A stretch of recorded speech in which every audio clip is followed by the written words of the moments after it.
In this video, we're going to talk about the chain rule, and we're going to specifically be talking about the general power rule, which is a generalization of the power rule that we talked about previously in chapter 2.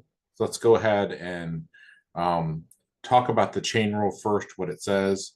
So it says that if I have the derivative of a composition of functions like this, that I can use the rule for the derivative on the outer function, leaving the inner function alone, times the derivative of the inner function. Now, most of the time, we want to make our life a little easier and replace that inner function with a dummy variable, oftentimes u. We do what's called u substitution. This is called u substitution. You've already seen me do some u substitution with the product and quotient rules. That's why I was using u's and v's earlier, is because most of the time these functions here are going to be things that we're going to want to use these general rules with.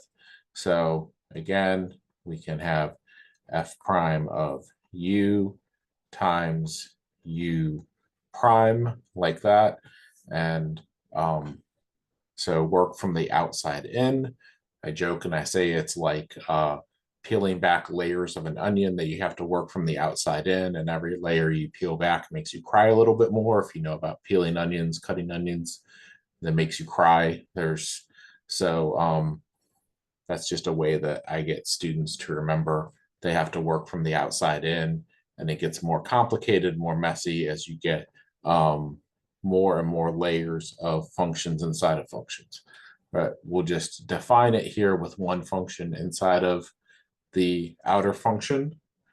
Now, let's talk specifically about what happens if we have the general power rule. So instead of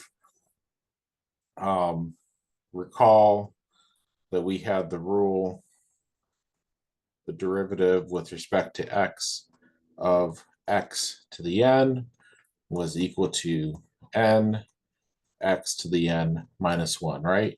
Well, now we want to generalize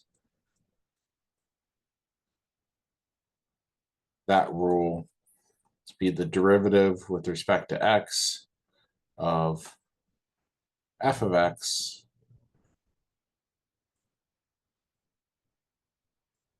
raised to the n, right?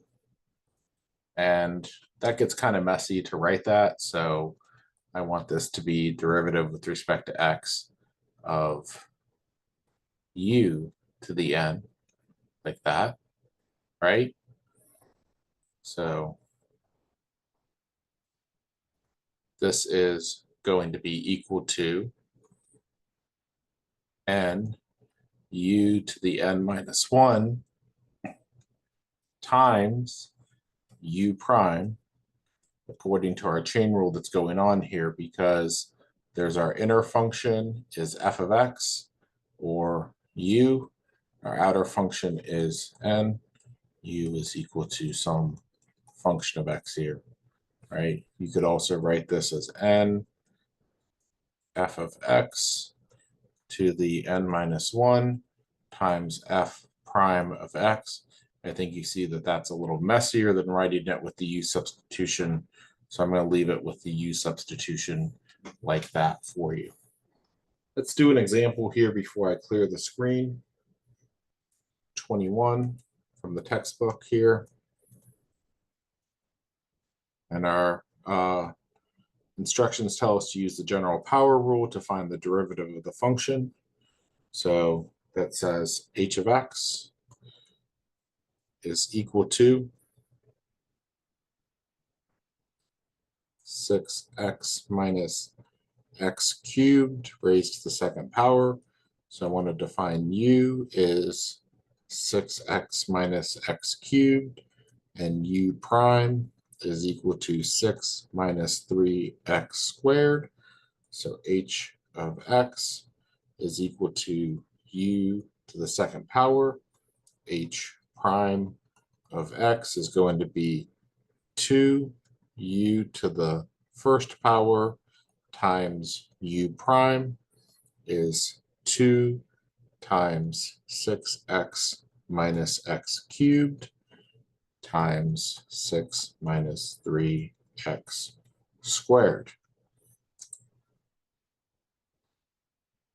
So let's see, they want me to factor out common factors here. That works for me. H prime of x, we've got our 2. We're going to pull out an x from the first set of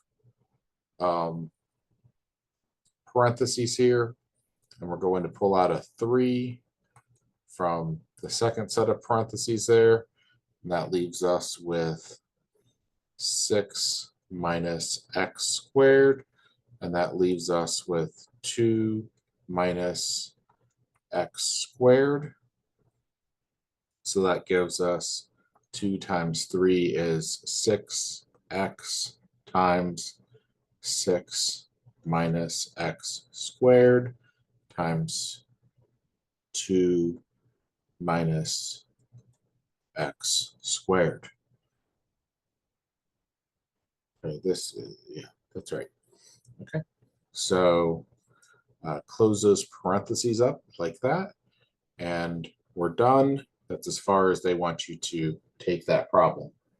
Let's go ahead and look at number 23 now.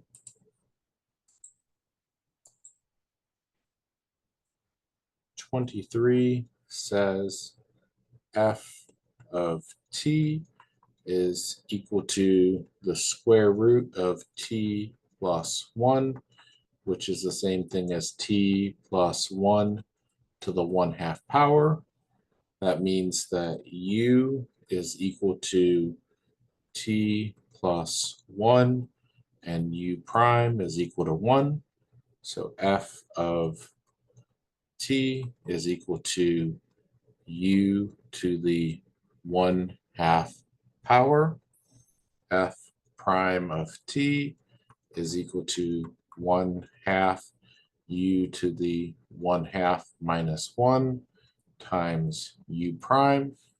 F prime of t is equal to 1/2 u to the negative 1/2 times u prime, which is the same thing as f prime of t is equal to 1 over 2 u to the 1/2, and the u prime is in the top, or u prime over 2 times the square root of u. So f prime of t is equal to u prime, which is 1 over 2 times the square root of t plus 1.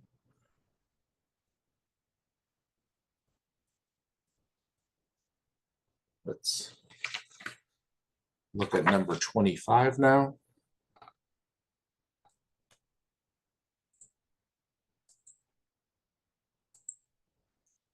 25 says s of t is equal to the square root of 2t squared plus 5t plus 2.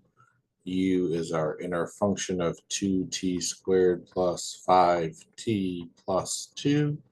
And u prime is 4t plus 5, meaning s of t is equal to the square root of u, or u to the 1/2 power. S prime of t is equal to 1/2 u to the negative 1/2 power, or 1 over 2 u to the 1/2 power, or 1 over 2 times the square root of u. This is times u prime. So this is u prime, and this is u prime in the top because it's the general power rule. So S prime of t is equal to u prime is 4t plus 5 over 2 times the square root of 2t squared plus 5t plus 2. Let's look now at number 27.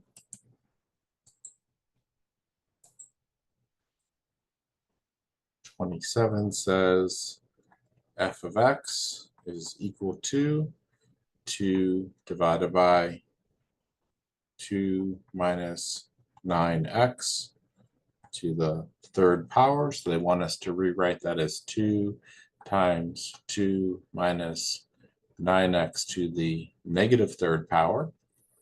And we're going to make u my inner function of 2 minus 9x. U prime is going to be a negative 9. So f of x is equal to 2u to the negative third power, making f prime of x equal to 2 times negative 3 is negative 6, u to the negative fourth power times u prime, or negative 6 times u prime over u to the fourth power. So f prime of x is a negative 6 times negative 9 over 2 minus 9x to the fourth power, say 54 over 2 minus 9x to the fourth power. Right? To wrap up this video with number 29. Number 29 is f of x is equal to 1 over the square root of x squared plus 11 to the 7th. So this is the same thing as 1 over x squared plus 11 to the 7 halves power. So f of x is equal to x squared plus 11 to the negative 7 halves power. I'm going to let u be equal to x squared plus 11, and u prime is equal to 2x. That makes f of x equal to u to the negative 7 halves power. F prime of x will be a negative 7 halves u to the negative 7 halves minus 1, which is a negative 7 halves u to the negative 7 halves minus 2 halves is prime of x. It's negative 7 halves u to the negative 9 halves is negative 7 halves times 1 over u to the 9 halves. It's negative 7 over 2 u to the 9 halves. So f prime of x is equal to a negative 7 over 2 times u is x squared plus 11. Let's try and write that back in the form of what we started off with. So that's negative 7 over the square root of x squared plus 11 to the 9th. If 7, I forgot u prime somewhere, didn't I? did. Right here, there should be a times u prime. So when I make my substitution here, there's a 2x, and that's going to cancel out with the divided by 2. And I'm going to have negative 7x. X times negative 7 is negative 7x. This is a negative 7x. That 2 is gone. And this is negative 7x.